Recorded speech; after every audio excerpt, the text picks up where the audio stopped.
கிறிஸ்துவுக்குள் அன்பானவர்களே, உங்களை சந்திப்பதில் மகிழ்ச்சி அடைகிறேன். சங்கீதம் 89:22. சத்துரு அவனை நெருக்குவதில்லை, நியாயக்கேட்டின் மகன் அவனை ஒடுக்குவதில்லை.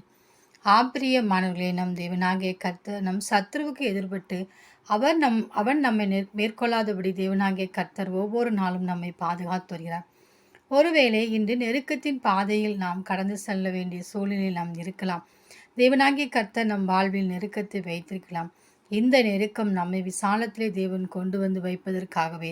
எனவே தற்போதுள்ள சூழ்நிலை நினைத்து நாம் கலங்கி சோர்ந்து போகாமல் நெருக்கத்தின் வழியை நாம் கடந்து செல்ல தேவனாகிய கர்த்தரிடத்தில் உதவி கேட்போம். எந்த ஒரு மனிதனையும் புறம்பே தள்ளாத தேவன் நம் பாவங்களை மன்னித்து நம்ம இந்த நெருக்கமான சூழ்நிலை தேவன் வெளியே கொண்டு வந்து விசாலத்திலே வைப்பார். அப்போ நம் சத்துருடைய கண்களுக்கு முன்பாக தேவனாகிய கர்த்தர் உயர்த்துவார். அதுவரை நாம் தேவனுடைய கரத்துக்குள் அடங்கியிருப்போம். அந்த தேவனின் அன்பு கரங்களை நாம் பற்றி கொண்டு அவரோடு கூட வாழ்வோம். ஆமேன்.